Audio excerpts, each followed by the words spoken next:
Благодарам. Добро е кога се дискутира да се има и мала доза на самокритичност и реалност, да, колега. Затоа што состојбата и не блеска така баш колешки како што вие презентиравте.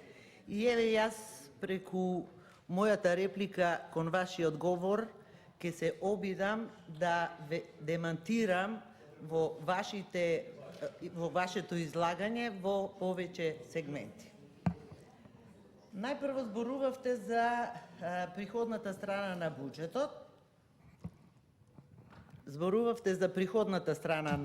буџетот. И за собирањето на средствата во буџетот, дека буџетот одлично се полни и дека нема проблем. Со еден збор кажано, така вие рековте. Меѓутоа, реалната слика, објективната слика и бројките кои се неприкосновени зборуваат нешто сосема друго, а јас бројките ги читам токму од материјалот што го имаме за буџетот, за измена и дополнување на буџет, и ќе се обидам, значи, да ве демантирам во тој дел на вашата дискусија за одличното полнење на буџетот со факти и со аргументи. Значи, прибраните средства во буџетот или реализацијата на вкупните приходи во буџетот за 8, значи за овие 8 месеци од годината во проценти, значи е 61,8%. Владата предвидела, значи, процентот на вкупните приходи да биде 66,7%. Или владата во креирањето на буџетот има промашено во вкупните приходи на буџетот за цели 5%. Сега, колешке, се поставува прашањето овде зошто, како промашила владата, која е причината што владата има 5% промашување во реализацијата на вкупните приходи на буџетот во првите 8 месеци. Или во апсолутна вредност изразено, значи, промашувањето на владата во прибирањето на средствата е околу 166 милиони евра. И ако се продолжи со тој тренд на прибирање на средства, до крајот на годината ќе фалат околу 250 милиони на приходната страна од буџетот. Така?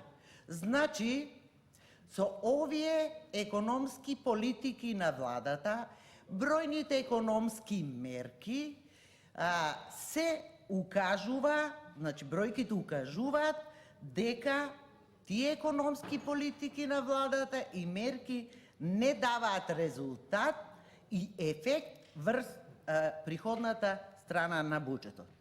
Овие 250 милиони евра, колешке, кои што сега ќе фалат во буџетот, во приходната страна на буџетот, до крајот на годината, ќе значат всушност нов дефицит. Така? Нов дефицит во буџетот. А вие рековте дека буџетскиот дефицит останува на исто ниво. Како ќе ве прашам, колешке, овој дефицит ќе го обезбеди владата за да може да се извршува буџетот, нели, по програми, по проекти, со задолжување, со ново задолжување?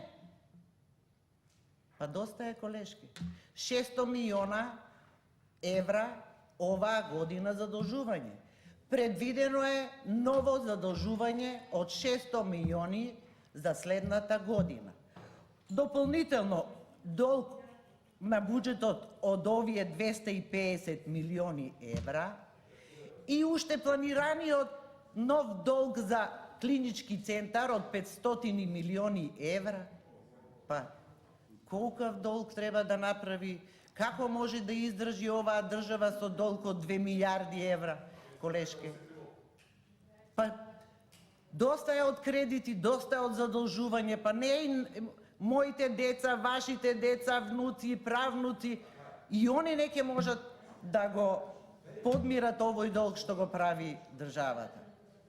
Тоа е во однос на скупните приходи што ги прибира оваа влада во буџетот, за што вие говоревте и кажавте дека полнењето на буџетот или приходната на страна на буџетот е одлична. Значи, јас не се согласувам. Тоа значи дека не се согласувам со економските политики што ги води оваа влада, економските мерки што ги превзема оваа влада не даваат позитивен ефект, а такви мерки се бројни, колешки.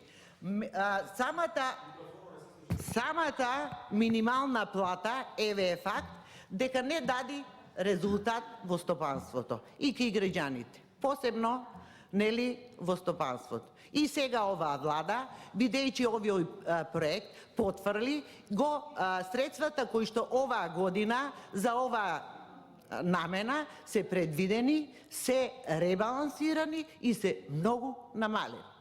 Или новата мерка која што е во тек, мој ДДВ, така, за 2 месеци има потврдено многу. Очекувањата, значи, на владата дека околу 50 милиони евра ќе се враќаат дополнително кај граѓаните, бројките покажуваат дека не е така. Значи, само за 6 месеци само 5 милиони евра се има направено поврат кон граѓаните.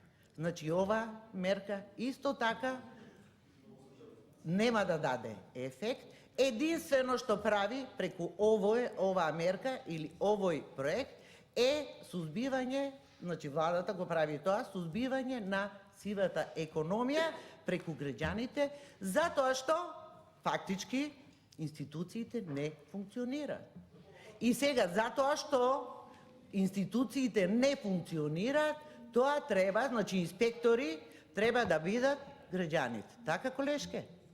Ако не функционира УЈП или институциите, колешке, владата е одговорна за тоа и треба да превземе нешто во таа насока, а не да ги ангажира самите граѓани, бидејќи проектот како проект се укажуваше и еве потврдува дека не дава резултати. Друго нешто што сакам да кажам, а зборуваше колешката, тоа е во однос на вработувањето. Има вработувања, има економско раздвижување, раст на БДП, меѓутоа, ако се гледа односот на растот на економијата со бројот на вработените, продуктивноста е намалена. Тоа да ми го објасните, почитувана колешке, зошто има вработувања, а продуктивноста е намалена. Бидејќи знам и еден податок, дека има пат на индустријско производство, дека има пат на вработување во индустријата.